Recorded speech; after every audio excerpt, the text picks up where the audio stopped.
Because the atmospheric pressure thins out as you go up higher, you have to keep that in mind if you actually go to high altitudes. If you're climbing a tall mountain, for example, you get up to about 10,000 feet or above. That's 10,000 feet above sea level. And altitudes are typically measured relative to sea level. Even if the base of the mountain isn't at sea level, they'll typically measure a particular height where you are, or the top of the mountain will be given as a certain number of feet above sea level. And if you get up to about 10,000 feet above sea level, you'll start to feel the effects of the limited air. You'll have less oxygen available. Less oxygen goes from your lungs into the blood. And obviously less oxygen is bad, right? You can't think clearly, and if it's severe, the lack of oxygen will kill you. We have to have oxygen in order to survive.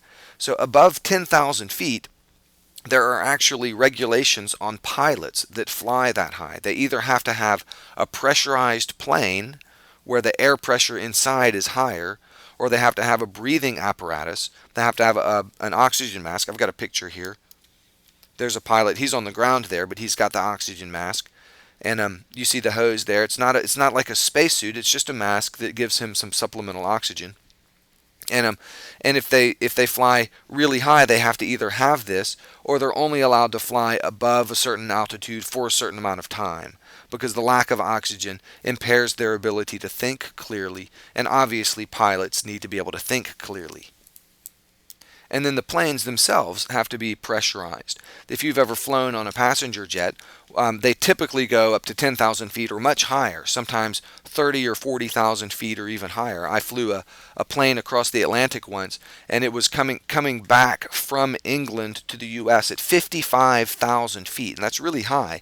At that height, when you looked out the window and looked up, the sky actually looked darker than usual. Instead of a blue sky, it was kind of purplish, because you're actually getting up into space. In space, the sky looks completely black, and we're actually up high enough that we're able to see a change in the color of the sky at that altitude.